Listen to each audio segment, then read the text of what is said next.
وأحسن منك لم تر قط عيني وأجمل منك لم تلد النساء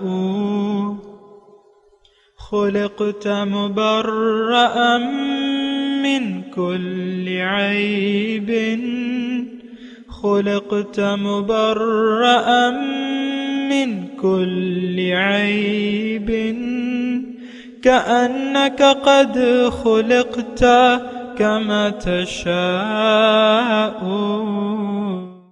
كتاب أنزلناه إليك مبارك ليدبروا آياته وليتذكر أولو الألباب. یہ کتاب برکت والی ہے جسے ہم نے آپ کی طرف نازل فرمایا ہے تاکہ دانش مند لوگ اس کی آیتوں میں غور و فکر کریں اور نصیحت حاصل کریں.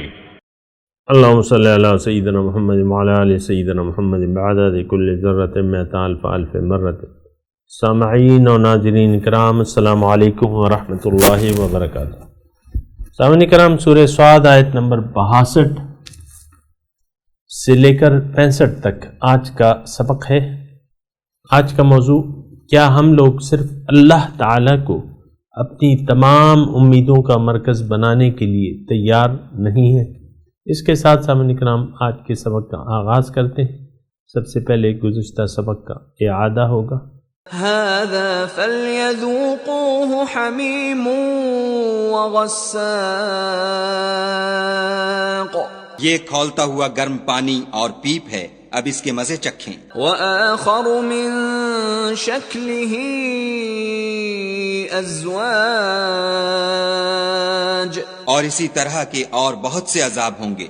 هذا فوج مقتحم معكم لا مرحبا بهم انہم صالوا النار. یہ ایک فوج ہے جو تمہارے ساتھ داخل ہوگی، ان کو خوشی نہ ہو، یہ دوزخ میں جانے والے ہیں. قالوا بل انتم لا مرحبا بكم انتم قدمتموه لنا فبئس القرار. کہیں گے بلکہ تم ہی کو خوشی نہ ہو، تم ہی تو یہ بلا ہمارے سامنے لائے ہو، سو یہ برا ٹھکانہ ہے. قالوا ربنا من قدم لنا هذا فزده عذابا ضعفا في النار. وہ کہیں گے اے پروردگار جو اس کو ہمارے سامنے لایا ہے اس کو دوزخ میں دونا عذاب دے. سامنے کرام سورہ صاد آیت نمبر 62. وقالو، اور وہ کہیں گے، ما لنا لا نرى رجالا كنا نعدهم من الاشرار. وقالو، اور وہ کہیں گے، ما لنا، کیا ہوا ہمیں، لا نرى، کہ ہم نہیں دیکھتے، رجالن، ان آدمیوں کو، كنا نعدهم، جن کو ہم شمار کرتے تھے، من الاشرار، شریر لوگوں میں سے، برا سمجھتے تھے. اشرار مطلب برے لوگ سمجھتے تھے. اتخذناہم سخریہ، یا ہم نے یوں ہی ان کا مذاق بنا لیا تھا. ام زاغت عنہم الابصار، یا وہ کہیں نظروں سے اوجل ہے.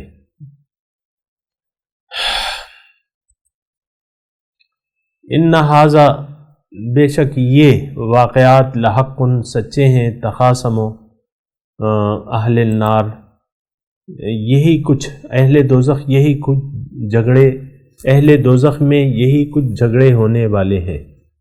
تخاصم اہل النار. سامعین کرام، دوزخ کے واقعات کا تذکرہ ہو رہا ہے، اور یہ وہ لوگ ہیں سامعین کرام جو سرکش بن گئے تھے، سرکش تھے.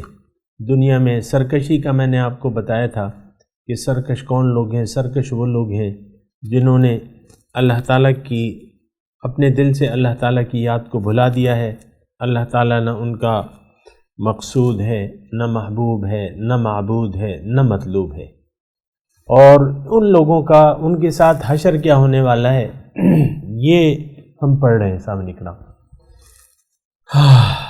اور آج کا جو سبق ہم نے پڑھا ہے وہ اس میں یہ ہے کہ دوزخی لوگ جو ہیں اپنے ارد گرد جب نظر ڈالیں گے تو دنیا میں کچھ لوگ ان کے پڑوس میں رہتے تھے، ان کی سنگت میں رہتے تھے، اور یہ ان کو برا خیال کرتے تھے، شریر خیال کرتے تھے. اور ظاہر ہے ایک مسلمان جو ہے سامنے کرام کہ اس کا طرز عمل یہ ہوتا ہے کہ من رأى منکم منکرا فلیغیرہ بیدہ، جو بھی تم میں سے برا کام دیکھے تو اس کو اپنے ہاتھ سے بدل لے، نہیں تو اپنے زبان سے، نہیں تو اپنے قلب میں برا جانے. اب ظاہر ہے ایمان والوں کا اور جو سرکش لوگ ہیں ان کا آپس میں قلبی دوستانہ تو ہوتا نہیں ہے. یعنی یہ لوگ جو مومن ہیں ان کو ہدایت اللہ تعالیٰ کی یہ ہے کہ تم سوائے مومنوں کے علاوہ کسی کو، اللہ رسول اور مومنوں کے علاوہ کسی کو قلبی دوست نہ بناؤ. یہ میں نے ترجمہ سنا ہے آپ کو آیت. تو اب یہ جو ہے یہ ایک الگ طبقہ ہے ہمارے ارد گرد سامعین کرام. ہو سکتا ہے ایسے لوگ ہوں. عام طور پہ اگر آپ سوچیں، میں اور آپ سوچیں نا، تو دنیا میں جو نیک لوگ ہیں وہ لوگوں کی نظروں میں کو بھاتے نہیں ہیں. ان کے ساتھ کوئی ایسے تعلقات رکھنا نہیں پسند کرتا کیونکہ وہ اللہ والے ہوتے ہیں، اللہ تعالیٰ کی طرف ان کا رجوع ہوتا ہے. تو ان سے وہ بھی نہیں چاہتے کہ ہم کسی سے قلبی میلان رکھیں. اور دنیا دار بھی ان کو دیکھتے ہیں کہ بھئی یہ تو الگ تھلگ لوگ ہیں اور چھوڑ دو ان کو. پھر جب وہ اہل حق کچھ دعوت اللہ پیش کرتے ہیں تو یہ ان کو یعنی برا سمجھتے ہیں، کیونکہ ان کا مقصود کعبہ تو قبلہ اور کعبہ تو ان کا دنیا ہوتا ہے. تو جو دنیا دار ہیں ایسے لوگوں کی مجلس سے دور ہٹتے جاتے ہیں اور نہ ان کی مجلس کو پسند کرتے ہیں، کیونکہ یہ لوگ تو اللہ تعالیٰ کی طرف دعوت دینے والے ہوتے ہیں. تو بہرحال ان لوگوں کو یعنی اچھا نہیں، دنیا دار لوگ جو ہیں اللہ والوں کو اچھا نہیں سمجھتے. اپنے مطلب وہ قدرتی جو ان میں تضاد ہے، مقاصد میں چونکہ تضاد ہے، لہٰذا یہ لوگ ان کو اچھے نہیں سمجھتے. آج ان لوگوں کی بات ہو رہی ہے. اور اس آیت میں مضمون صرف یہ ہے کہ دوزخ میں جب دوزخی اپنے ارد گرد دیکھیں گے تو کچھ اہل ایمان کو جو دنیا میں ان کے ساتھ رہتے تھے وہ نہ پائیں گے. تو اس کا نچوڑ یہ ہے سامنے کرم، خلاصہ کلام یہ ہے کہ کوشش یہ کرنی چاہیے کہ انسان توحید پرست بن جائے، توحید اللہ کو اپنا لے، اللہ کی یاد سے اپنے دل کو معمور کر دے یا منور کر دے اور اللہ کی یاد میں ساری زندگی گزار دے. اگر ایسا ہو جائے گا تو اگر آپ کچھ لوگوں کی نظر میں کم تر بھی ثابت ہوتے ہیں، کچھ لوگ جیسے کہ یہ آیت میں ہیں، یا کچھ لوگ آپ کو برا سمجھتے ہیں، تو کوئی بات نہیں، آپ کا ٹھکانہ پھر جنت میں ہوگا، دوزخ میں آپ نہ پائے جائیں گے. مضمون اس آیت کا یہ ہے وَقَالُوا مَا لَنَا لَا نَرَىٰ رِجَالًا كُنَّا نَعُدُّهُم مِّنَ الْأَشْرَارِ. کیا ہوا ہمیں بھائی؟ وہ لوگ نظر ہی نہیں آ رہے جس کو ہم شریر سمجھتے تھے. اتخذناہم سخریا، کیا ہم نے ان کا ویسے ہی مذاق بنا لیا تھا؟ یعنی وہ لوگ تھے تو اچھے حقیقت میں. وہ یہ کہیں گے کہ دوزخی یہ کہیں گے اتخذناہم سخریہ کا مطلب یہ ہے کہ واقعی وہ اچھے لوگ تھے اور ہم ان کو ان کا مذاق ہم نے بنا لیا تھا، سخریہ. اور یہ مذاق اکثر ہوتا رہتا ہے جو نیک لوگ ہیں، اور یہ یعنی دنیا داروں کے تمسخر کا نشانہ یہاں بنتے ہیں. سامنے کرام، دنیا دار ایسے لوگوں کو اہمیت نہیں دیتے، پرکاہ اہمیت نہیں دیتے. یہ میرا اپنا تجربہ ہے، آپ لوگ دیکھ سکتے ہیں، معلومات آپ کے سامنے ہیں.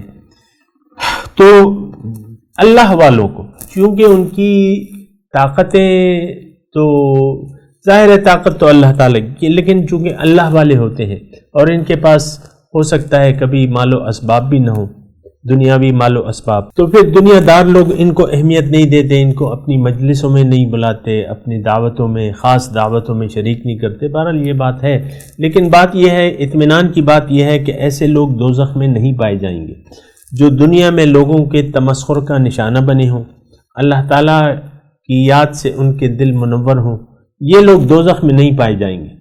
تو تبھی تو کہیں گے نا وَقَالُوا مَا لَنَا لَا نَرَى رِجَالًا كُنَّا نَعُدُّهُم مِّنَ الْأَشْرَارِ أَتَّخَذْنَاهُمْ سِخْرِيًّا أَمْ زَاغَتْ عَنْهُمُ الْأَبْصَارُ، یا کہیں نظروں سے وہ اوجر ہیں تو دوزخ میں لیکن نظر نہیں آ رہے، کیونکہ دوزخ تو بڑی ہوگی، لیکن حقیقت یہ ہے کہ وہ دوزخی لوگ نہیں ہوں گے، وہ اہل ایمان ہوں گے اور وہ جنت میں ہوں گے۔ پھر اللہ تعالیٰ فرما رہا ہے کہ ان ذالک الحق، یہ بات جو ہے سچی ہے، یعنی ایسے ہی ہوگا۔ ہمارا تو یقین نہیں آتا سامنے کرام، جس معاشرے میں میں اور آپ رہ رہے ہیں، ان لوگوں کا نہ دوزخ کے عذابوں پر یقین ہے نہ جنت کی نعمتوں پر یقین ہے۔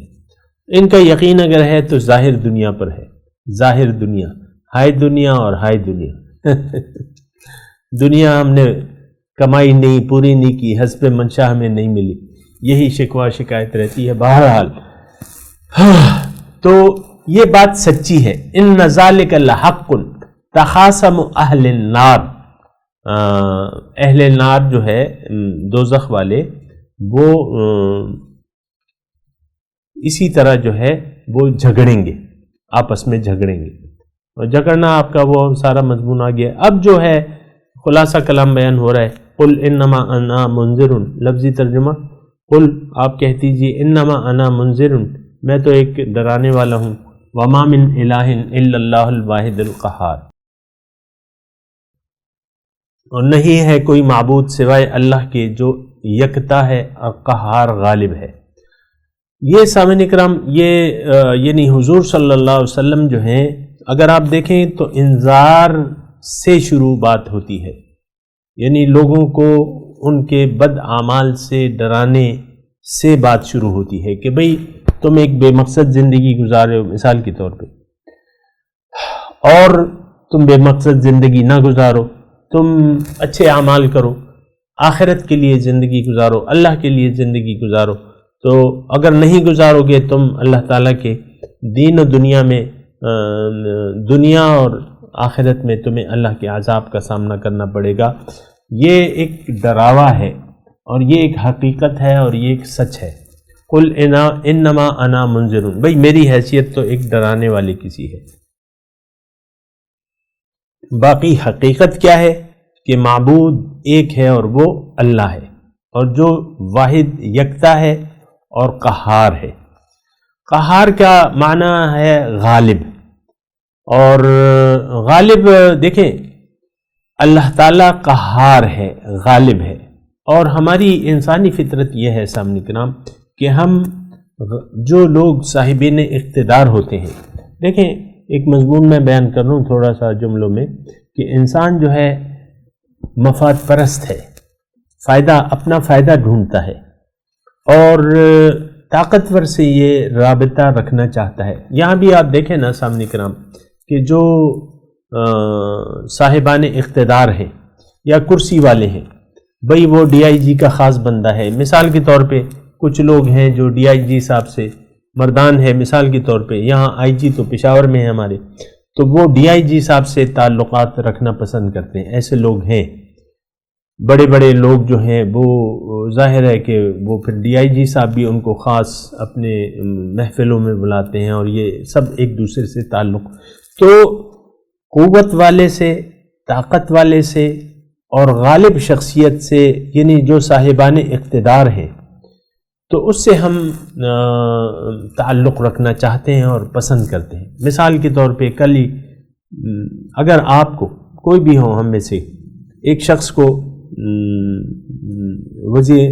اس صوبے کا وزیر اعلیٰ بلوا لے، ڈی آئی جی کو فون کرے کہ بھئی اس شخص کو بلاؤ، یہ اس کی میں دعوت کر رہا ہوں، اس سے کہنا کہ کل ہماری دعوت میں آئے، ہمارے پاس بیٹھے، تو آپ کتنے خوش ہوں گے، دوڑے دوڑے چلے آئیں گے، ارجنٹ جو ہے جوڑا سلوا لیں گے اور خوب یعنی سج کے سنور کے آپ جائیں گے، بڑے ٹھاٹ سے جائیں گے، بلکہ آپ کو گاڑی اگر لینے آ جائے تو واہ واہ کیا کہنے۔ تو سامعین کرام، ہم میں سے ہر شخص، غالب شخص، صاحب قوت شخص کے پاس جانا چاہتا ہے اور اس سے تعلق جوڑنا چاہتا ہے۔ جس کے پاس کچھ بھی نہ ہو، کوئی اختیار نہ ہو، کوئی طاقت نہ ہو، تو ہم اس سے رابطہ نہیں جوڑنا چاہتے اس کا، کیونکہ ہمیں پتہ ہے کہ اس کو کوئی فائدہ نہیں ہے۔ یہ میں قہار کی بات کر رہا ہوں سامنے کے نام، ایک یکتا، واحد اور قہار۔ تو جب سامعین کرام دیکھیں، ہم میں سے ہر شخص، آپ میرے یعنی میں براہ راست آپ سے مخاطب ہوں، جو بھی میری بات سن رہا ہے، ہم میں سے ہر شخص مفاد پرست ہے اور فائدہ چاہتا ہے۔ یعنی مثال کے طور پہ آپ یعنی کوئی شخص آپ کو یہ کہے کہ بھئی کل میں تمہیں 1 لاکھ روپے دوں گا، تو آپ اس سے یقیناً 1 لاکھ روپے کس لیے، یا گورنمنٹ آپ کو کہے کہ بھئی تم مکان کی رینویشن کے لیے میں آپ کو 5 لاکھ روپے دوں گا، تو آپ جلدی سے جا کے لے لیں گے۔ اللہ تعالیٰ کی ذات جو ہے سامعین کرام یکتا ہے، جبکہ ہم نے یعنی یہ سارا میں نے بیک گراؤنڈ اس لیے بیان کیا ہے کہ انسان مفاد پرست ہے اور وہ ایسی قوتوں سے رابطہ رکھنا چاہتا ہے جو اسے فائدہ پہنچا سکے۔ اب فائدہ پہنچانے والی ذات، یہ بات سوچنے کی ہے سامنے کے نام، اصل طاقت کس کے پاس ہے، یہ ایک سوال ہے۔ اصل اس کائنات کا خالق کون ہے، مالک کون ہے، اور اس وقت صاحب اقتدار کون ہے، اس میں بادشاہی زمین اور آسمان کی کس کے ہاتھ میں ہے۔ پھر یہ دیکھنا چاہیے کہ وہ کتنی طاقت کا مالک ہے اور وہ کتنا اس کا غلبہ ہے، کتنی طاقت ہے، کتنا اقتدار ہے اور کتنا غلبہ ہے۔ تو اگر ہم دیکھیں تو وہ ایک ہی ذات ہے، اور وہ کون ہے؟ اللہ۔ تو اللہ کی ذات، اچھا دیکھیں یہ ہمارے عقائد کا مسئلہ ہے، النافع الضار۔ اللہ تعالیٰ کی صفات جو ہیں وہ نفع دینے والی، نقصان دینے والی۔ اچھا ادھر جب ایک اور مضمون اگر میں آپ کو بیان کروں تو وہ یہ ہے کہ ہم میں سے، قرآن کی آیت میں پہلے پڑھ کے سناتا ہوں، وَاتَّخَذُوا مِن دُونِ اللَّهِ آلِهَةً لَعَلَّهُمْ يُنصَرُونَ، ان لوگوں نے اللہ کے سوا اور معبود بنا لیے ہیں تاکہ وہ ان کی مدد کریں۔ ہم میں سے ہر شخص جو ہے، اس نے تقریباً ہر شخص نے اللہ سے منہ موڑ کے غیر اللہ کی طرف اپنا رخ پھیر لیا ہے۔ مثال کے طور پہ آج میں آپ کو کہوں کہ بڑا معبود ہمارا پیسہ ہے، معاشرے کا خدا جو ہے وہ پیسہ ہے، پیسہ بھئی حاصل کرو، اس میں بڑی طاقت ہے، اور یہ اس سے ہر چیز آپ خرید سکتے ہیں، جو بھی ہے۔ ذہنیت ہماری یہ ہے کہ یہ بڑی فائدے کی چیز ہے۔ ایک 5 ستارہ ہوٹل بک رہا ہے مثال کے طور پہ، آپ کے پاس پیسے نہیں ہیں تو آپ ہاتھ ملتے رہ جائیں گے، آدھی قیمت پہ اگر بک رہا ہے آپ ہاتھ ملتے جائیں۔ اسی طرح سارا یہ پیسہ جو ہے آپ دیکھتے ہیں کام، اس سے آپ خریداریاں کر سکتے ہیں، گھر خرید سکتے ہیں، گاڑی خرید سکتے ہیں۔ تو پیسے میں طاقت دیکھتے ہیں، پھر پیسہ حاصل کرنے کے لیے اصل طاقت تو اللہ کی ہے، لیکن ہم نے یہ سمجھ لیا ہے کہ پیسے میں طاقت ہے، اب وہ پیسہ حاصل کرو جائز طریقے سے یا ناجائز طریقے سے، ختم بات۔ تو پیسہ اچھا پھر آپ دیکھیں کہ وَتُحِبُّونَ الْمَالَ حُبًّا جَمًّا، کہ تم تو پیسے سے ٹوٹ کے محبت کرتے ہو، مال سے۔ پھر أَلْهَاكُمُ التَّكَاثُرُ حَتَّى زُرْتُمُ الْمَقَابِرَ، تکاثر، زیادتی کی خواہش نے تمہیں غفلت میں ڈال دیا ہے، یہاں تک کہ تم مقبروں میں پہنچ جاتے ہو۔ یہ ساری باتیں ہیں سامنے کرم، لیکن یہ ہے کہ یہ ہم اس ظاہر میں کچھ طاقت دیکھتے ہیں۔ دیکھیں میں نے الفاظ مختصر کر دیے، بدل دیے اور مختصر کر دیے۔ مال کی جگہ میں کہہ رہا ہوں آپ ظاہر میں کچھ قوت دیکھ لیتے ہیں، اب ظاہر میں کچھ تعلقات غیر، یعنی آپ کسی کرسی والے سے کچھ تعلق جوڑنا چاہتے ہیں کہ یہ مجھے فائدہ پہنچا دے گا. ہوتا ہے اکثر ایسا، ہم دیکھ رہے ہیں بھئی فلاں شخص جو ہے وہ وزیر اعلیٰ کا خاص بندہ ہے. اب وزیر اعلیٰ کے پاس کام ہو، اب یہ خاص بندہ بن جانا ہم بہت بڑی نعمت سمجھتے ہیں. کسی کے قریب ہونا، کسی طاقتور ہستی کے قریب ہونا ہم بہت بڑی سعادت سمجھتے ہیں. اس کے لیے پھر آپ دیکھ لیں، میں زیادہ تفصیل میں نہیں جاتا، یہ آپ سب لوگ سمجھ رہے ہیں. طاقتور کے سامنے ہم سر جھکا دیتے ہیں. طاقتور اب جو بھی ہے، وہ مال بھی ہو سکتا ہے، وہ تعلقات اور صاحبان اقتدار بھی ہو سکتے ہیں. اسی سے ہم اپنے دل کا رشتہ جوڑنا چاہتے ہیں، اسی سے اپنے مفاد پرستی اسی سے تعلق رکھتے ہیں کہ یہ ہمیں فائدہ پہنچا لے گا، خواہ کہ وہ مال ہو یا جو بھی چیز ہو. یا آپ نے کوئی کاروبار شروع کیا ہے، اس میں وہ اچھے طریقے سے چل پڑا ہے، تو بس آپ کہتے ہیں یار یہ تو بڑی اچھی چیز ہے، دے مار 4.5. لیکن بات یہ ہے کہ دیکھیں عقل بھی سے تو کام لینا. آپ دیکھیں زمین اور آسمان پیدا کس نے کی؟ مٹی سے یہ چیزیں کون پیدا کر رہا ہے؟ اس کی خلاقیت کو دیکھیں، اس کی طاقت کو دیکھیں. مٹی سے اس نے، آپ سبزی کی دکان پہ کھڑے ہو کے دیکھیں کہ مٹی سے اس نے کیا کیا چیزیں پیدا کر دی. پھلوں کی دکان پہ کھڑے ہو کے دیکھیں کہ اس نے مٹی سے کیا کیا چیزیں پیدا کی ہیں. اجناس کی دکان پہ کھڑے ہو کے دیکھیں، اجناس مطلب یہ دال چاول یہ وہ، کہ اس نے مٹی سے کیا کیا آپ کے لیے اجناس پیدا کر دی ہیں. کپڑے جو ہیں وہ بھی مٹی سے آ رہے ہیں، مٹی سے اگ رہے ہیں. ہر چیز مٹی ہے اور مٹی سے کام چل رہا ہے. تو اب یہ اتنی بڑی طاقت ہے. اور پھر ہم دیکھتے ہیں کہ دیکھیں وہ ہر چیز پر قادر ہے. ان اللہ علی کل شیء قدیر، ہر چیز پر قادر ہے.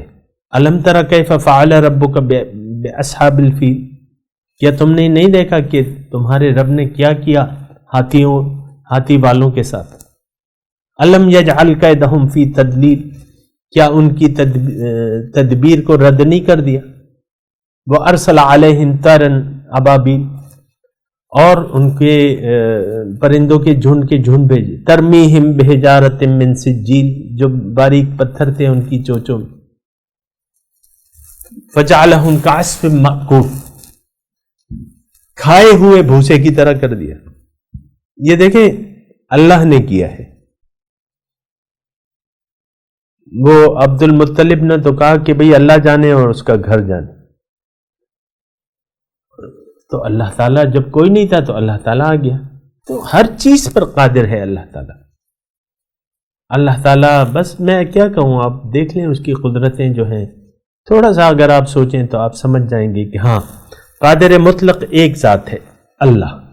یہاں واحد القہار پہ بات کر رہے ہیں کہ جو دیکھیں یہ وما من الہ الا اللہ الواحد القہار، کوئی معبود نہیں. دیکھیں معبود مقصود بھی ہوتا ہے، وہ معبود نہیں جو مقصود نہ بنے آپ کا. تو ہم نے تو مقاصد تو دنیا کے بنا لیے ہیں. واتخذوا من دون اللہ آلہۃ لعلہم ینصرون، ہم نے تو دنیا کے معبود بنا لیے ہیں تاکہ وہ ان کی مدد کرے. لا یستطیعون نصرہم، وہ ان کی مدد نہیں کر سکتے. تو الہ جو ہے وہ حق الہ ایک ہے، اور وہ کون ہے؟ اللہ. اور وہ اللہ غالب ہے. ایک تو وہ یکتا ہے، کوئی اور کسی اور ہستی میں کچھ قوت نہیں ہے. اللہ تعالیٰ، وہ حدیث پھر میں آپ کو سناتا ہوں کہ اللہ کے رسول نے فرمایا ایک صحابی کو کہ دیکھو ساری طاقت اللہ کے پاس ہے. اس کا میں مفہوم بیان کروں، اگر ساری دنیا یکجا ہو جائے تمہیں فائدہ پہنچانے کے لیے، تو بجز اس کے جو اللہ نے تمہارے لیے فائدہ مقرر کیا ہے اس کے علاوہ تمہیں ذرہ بھر کوئی زیادہ فائدہ نہیں دے سکتا. یا ساری دنیا جمع ہو جائے کہ تمہیں نقصان پہنچا دے، ایک ذرہ بجز اس کے جو اللہ نے تمہارے لیے نقصان متعین کیا ہے اس کے علاوہ تمہارے لیے کوئی جو ہے وہ نہیں کر سکتا، تمہیں نقصان نہیں پہنچا سکتا. نہ فائدہ نہ نقصان، ایک ذات ہے بس اللہ. تو جب اللہ ہے تو پھر اس کو مقصود بنا لینا چاہیے اور اسی کی طرف رخ پھیر لینا چاہیے. وما من الہ الا اللہ الواحد القہار، اللہ کے سوا کوئی معبود نہیں، وہ یکتا ہے، ایک ہے، قہار غالب ہے. تو جب اللہ تعالیٰ ہی سب کچھ ہے سامنے کرام، تو بات یہ ہے، دیکھیں یہ مضمون چلے ایک نہیں وہ آیت ہم نہیں پڑھ سکتے، لیکن میں یہ کہہ رہا ہوں کہ یہ دیکھیں قرآن ہے، اس سے ہم نے نصیحت لینی ہے، اس میں ہم نے تذکر کرنا ہے. ابھی ہم نے پڑھا ہے لِيَدَّبَّرُوا آیَاتِهِ وَلِيَتَذَكَّرَ أُولُو الْأَلْبَابِ.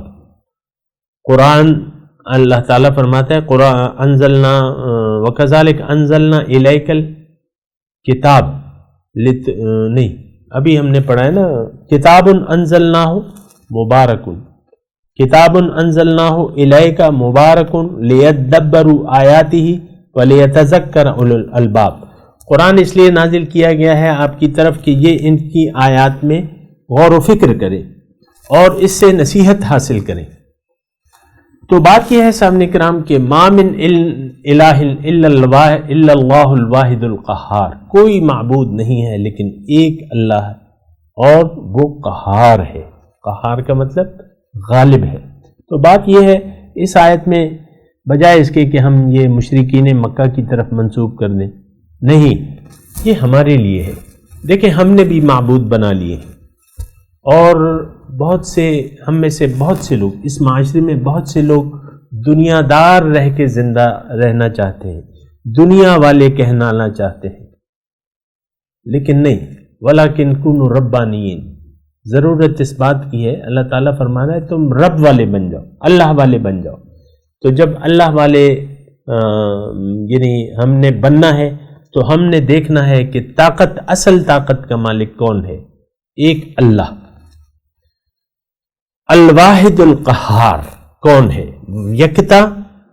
یکتا مطلب تمام قوتوں کا اکیلا مالک، اور قہار سب کچھ یعنی ہر چیز ہر ایک پہ غالب ہے، یعنی اس کا ارادہ غالب ہے، وہ چاہے تو آپ کو فائدہ یا نقصان پہنچ سکتا ہے. فائدہ ہے اور یہ نقصان جو ہے وہ پڑھتے ہیں نا کہ بسم اللہ الذی لا یضر مع اسمہ شیء فی الارض ولا فی السماء، کہ شروع کرتے ہیں نا کہ اس ذات سے کہ جس کے سوا کوئی بھی نہیں ہے. بسم اللہ الذی لا یضر مع اسمہ، کہ اس کے نام کے ساتھ کوئی چیز آسمان و زمین میں تمہیں نقصان نہیں پہنچا سکتی. بہرحال سامعین کرام میں تلاوت کرتا ہوں، مضمون ابھی جاری ہے اور آپ میرے ساتھ دہرائیے. اعوذ باللہ من الشیطان الرجیم، بسم اللہ الرحمن الرحیم. اتخذناہم اچھا وقالوا ما لنا لا نرى رجالا، ترجمہ سنا دیں، ٹائم کم ہے. وقالوا یہ کہتے ہیں ما لنا لا نرى رجالا، کیا ہوا ہمیں کہ ہم نہیں دیکھتے ان لوگوں کو، کننا نعدہم من الاشرار، جن کو ہم شریر لوگوں میں گنا کرتے تھے. اتخذناہم سخریا، کیا ہم نے ان کو یوں ہی مذاق کا نشانہ بنا لیا تھا؟ ام زاغت عنہم الابصار، یا وہ ہماری نظروں سے اس وقت اوجھل ہے. ان ذالک لحق، بے شک یہ حق ہے. تخاصم اہل النار، یعنی یہ سب کچھ سچی باتیں ہیں. جھگڑیں گے اہل نار، دوزخ والے اسی طرح جھگڑیں گے. قل انما انا منذر، آپ کہہ دیجئے کہ میں تو ڈرانے والا ہوں. وما من الہ الا اللہ الواحد القہار، اور نہیں ہے کوئی معبود مگر ایک اللہ غالب. اب ان آیات کی تلاوت اور ترجمہ. وقالوا ما لنا لا نرى رجالا كنا نعدهم من الأشرار. And they will say, what is it with us that we do not see men we used to count among the wicked? أتخذناهم سخريا أم زاغت عنهم الأبصار. Did we take them for mockery, or have our eyes swerved from them? إن ذلك لحق تخاصم أهل النار. This is certainly true, the feuding of the people of the fire. قل إنما أنا منذر وما من إله إلا الله الواحد القهار. Say, I am only a warner, and there is no God except God, the one, the conqueror. اس کے ساتھ ہی آج کے درس کا وقت اختتام کو پہنچا. انشاءاللہ اگلے درس میں پھر ملاقات ہوگی. وآخر دعوانا ان الحمد للہ رب العالمین. والسلام علیکم ورحمۃ اللہ وبرکاتہ.